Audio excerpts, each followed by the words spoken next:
Welcome back to Shae-Lee Oval, Dandenong, for the draft selection game for Victorian Women's Football League.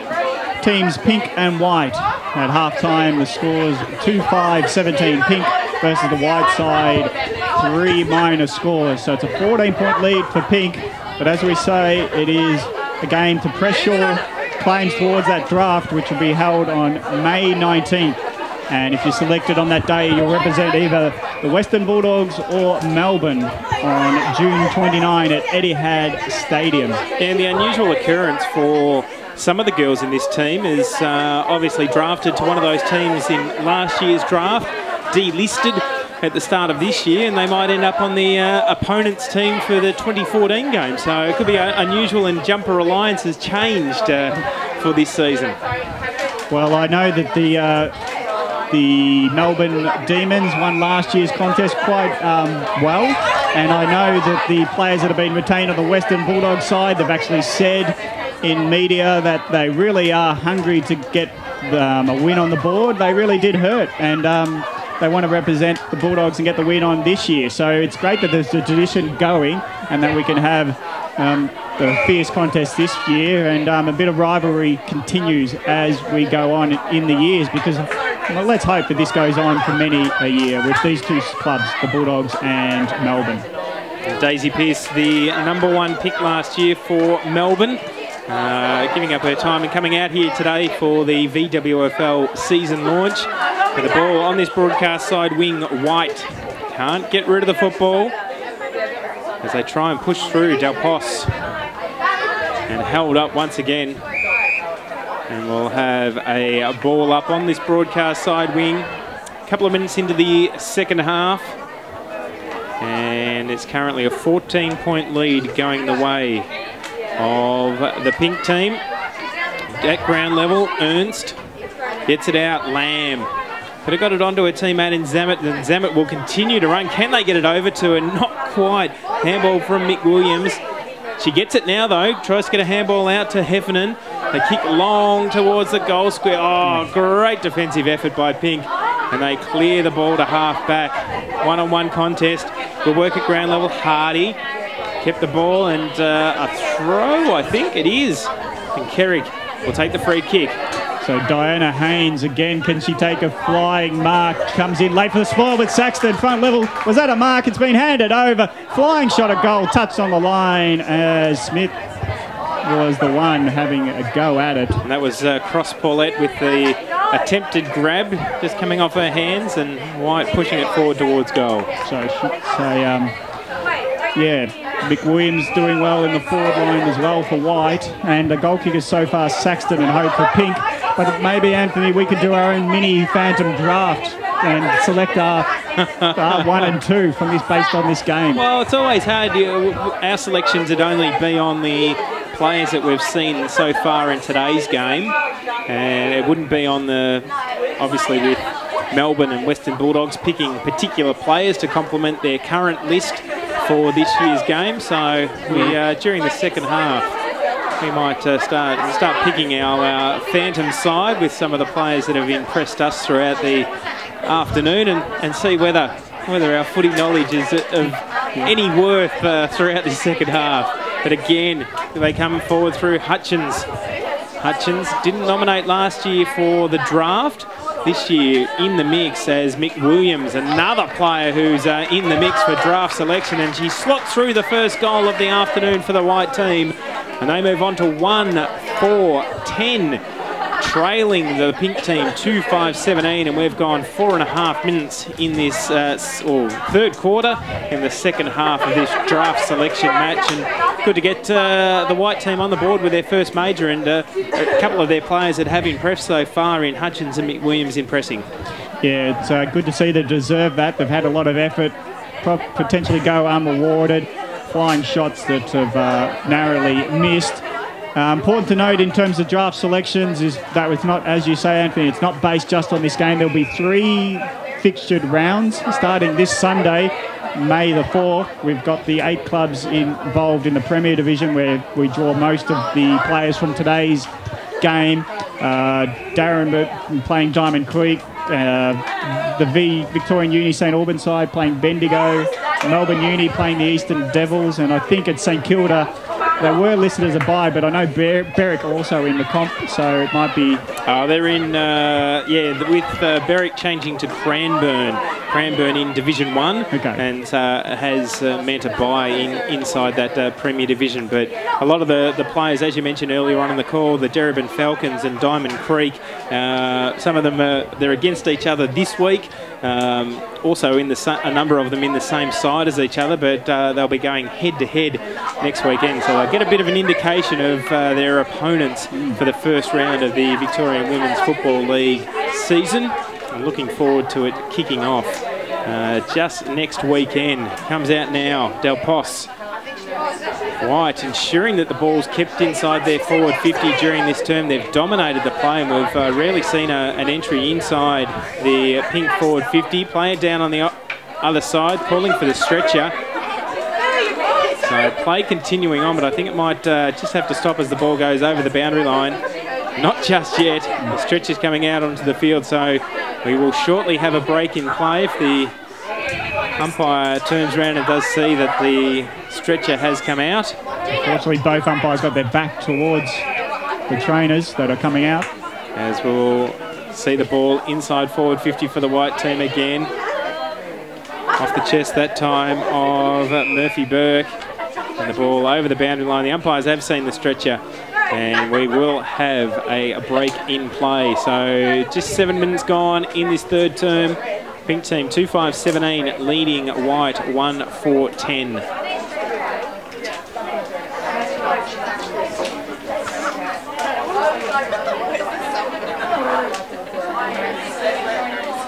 So as the clock ticks over, 7 minutes gone.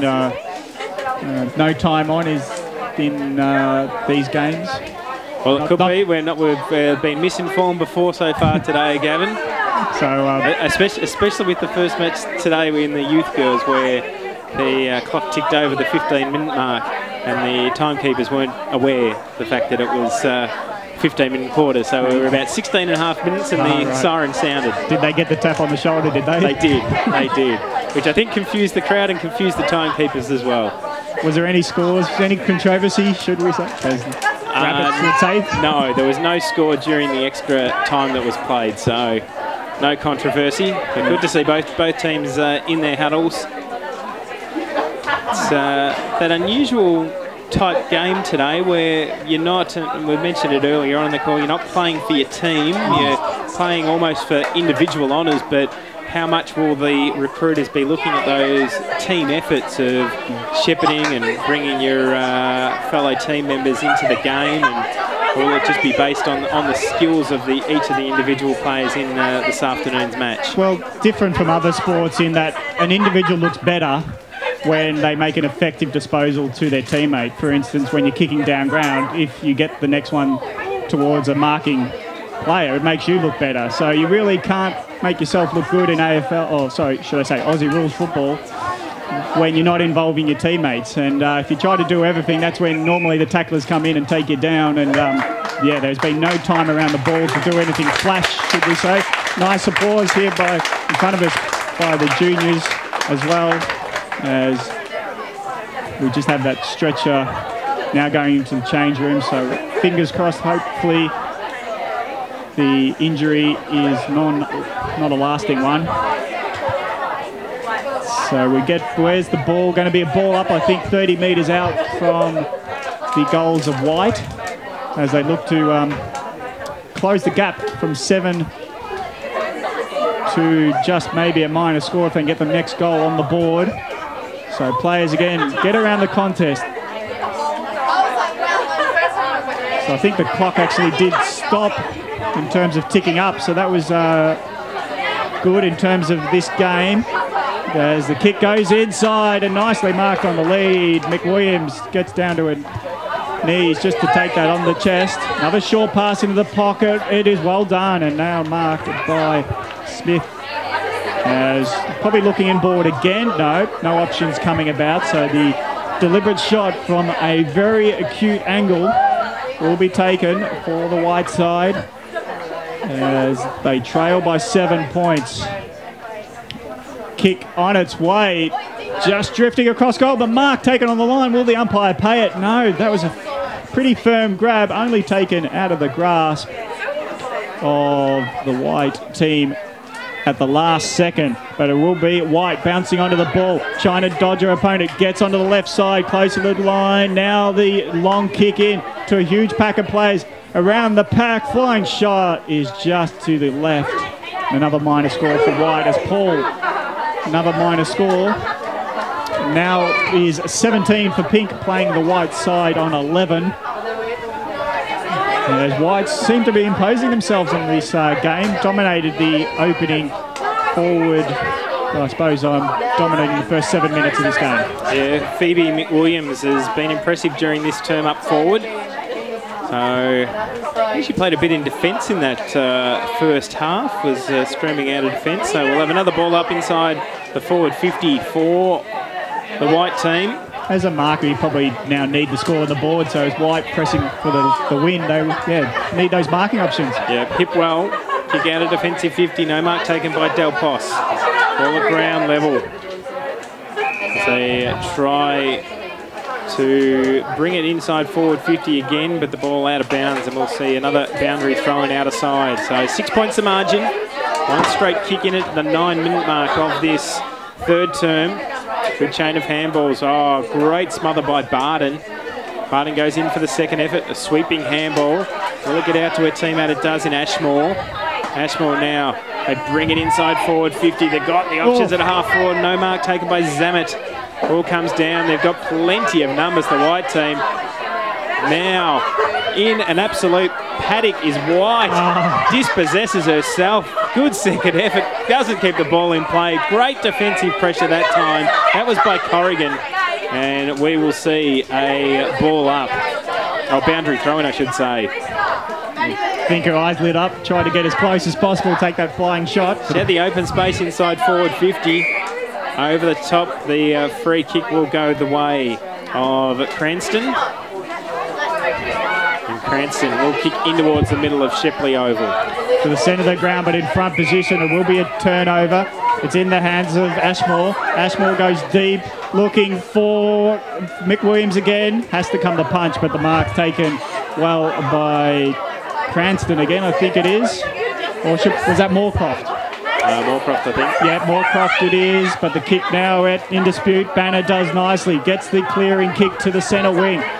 Well done, beautifully picked up by Saxton. Grasped it, pulled it in, hands it over to a teammate. Now they've got a runner out wide and Pound. Pound goes long inside 50. And the mark not taken there by McNabb. Thank goodness she's back in the game. Her handball comes inboard to Audley. Audley looks for Hope. Hope spills it, but to advantage. Del Pos, one bounce on the left boot. Kicks straight and long, and it's a goal. Del Pos puts the third on the board, and that was great teamwork from the centre of the ground. You could say it started with Saxton. Runners out wide in Pound. Deep into the 50. McNabb had the head injury in the first half. She's come back into play. Hope, always a great option. And Del Pos, the Rover, taking the opportunity to put the third on the board for Pink, and they stretch their lead out to 12 points halfway through this third term.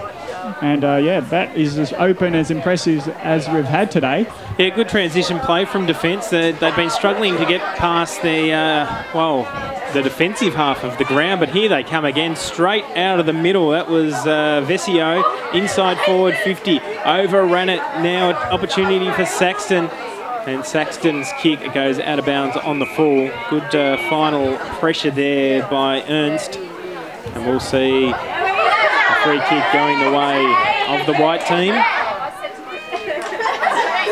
So 12 minutes gone, third term. And We're waiting for the ball to come back into play. Long kick. Plenty of high markers. No one able to come down with the football. Bottom of the pack, Hetherington. Now Pink inside their forward 50. Kick by Hipwell. Long into the right forward pocket. Oh, the bounce eluded them all. Adard, great shot towards goal. What? Oh, still in play. Who can believe it? Bounced right across goal and hit the behind post. So we'll have a boundary throw in that left forward pocket. I thought it was there. Just the bounce straight across goal. So Adard, missed opportunity. Boundary throw in here. What can they do? Bouncing ball, can they rush it through? Off hands and through for another behind. So the pink team 3-6-24, leading white 1-5-11. 13 minutes gone in this third quarter. AFL draft selection match. I'm going to credit Ernst with that diving hand to get it over the line, because I reckon you saw the same. It was all going to be Pink with the foot, but Ernst pushed it over the line for minor score. Keeps them within range. The white side, that is. Kick goes long down the line, and Hetherington hands it over to a running teammate, and White are off and running. They go towards half forward. Oh, beautifully coming in late was Moorcroft. And she from back of the pack to the forward position. Great mark taken. It's been a great play off centre-half back. Probably worth a Guernsey, I would suggest, in the big game. As Pink go inside 50 again. They've just steadied the ship, as White did all the attacking for the first 8 minutes, but in the last 5 minutes they've looked impressive going forward. Good matchup now, that Ernst versus Saxton. Well, Saxton did a few good things during the first half in the forward line for the pink team. Comes around the corner again, Del Pos. An opportunity. Scored the only major of this third term so far for Pink. It's a goal apiece during the third quarter. Our first goal didn't come till the 11.5 minute mark of the second term.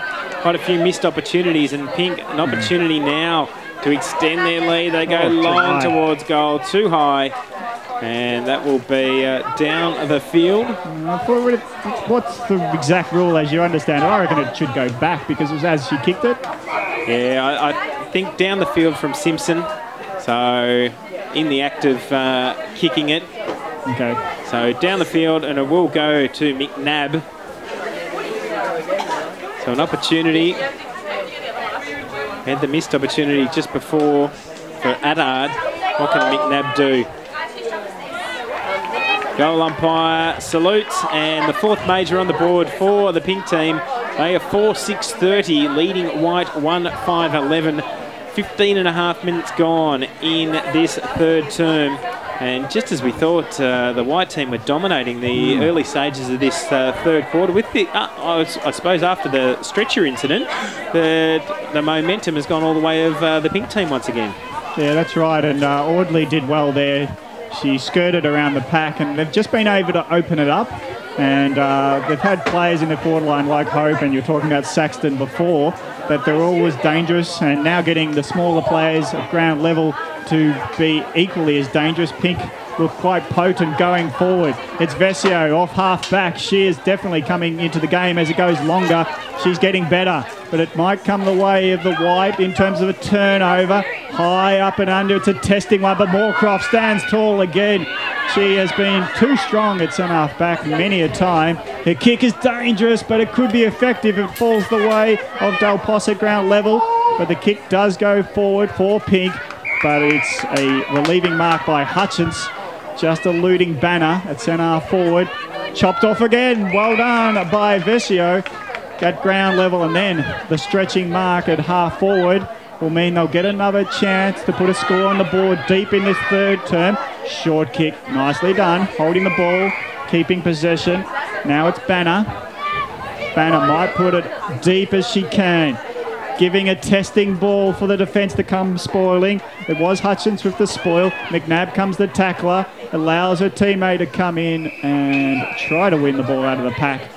But it again goes over the boundary line, 40 metres around from the goals, as Audley tried to be as dangerous as she was only moments ago. Well, that was a deep bump out by Corrigan. The dribbling kick was ineffective, and it allows White to turn the ball over for the white side. Numbers here for Pink, but it's beautifully run down by Heffernan. Could have been a chuck out, but not to be seen by the umpire, and allows the white side to go from half back and push towards half forward. If only the ball could be picked up by Lamb. Lamb did nicely, controlled the ball. Another 10 metres, now becomes a runner, taking the hand pass, long searching ball, great defence again there by Haynes. She's been great deep in defence, and a kick has fallen squarely in the grasp of Banner. So I'm really impressed with Haynes and Moorcroft. Every time that they seem to be in trouble, they've done well. Yeah, they've been repelling the White attacks late in this term. Here's another opportunity for White to go forward. The handball came away from Barden. Back to Barden, inside forward 50 now. The one-on-one contest. Oh, another good defensive effort taken by Hope. And Hope brings it out to this broadcast side wing, looking for a teammate. She waited for the bounce in Pound, and unfortunately for her, went to the hands of Paul.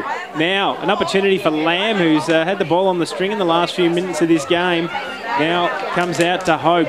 Hope goes, third in line that time. Cranston almost got it in her hands, but a good clearing kick up into the forward line by Hardy. They've got the numbers. They go forward now. Good long kick. Audley finds McNabb. They'll go in short. They'll try and find Saxton. Saxton can't get her hands on the football. Good defensive effort by White. Now comes back again. Audley gets it out. They look for the handball over the top. Vesio, she kicks. Oh, I don't think the directed kick was to McNabb, but it ends up in the hands of McNabb. Takes on 3, gets a handball over the top, and Keryk, she will clear for the White team out of bounds on the full.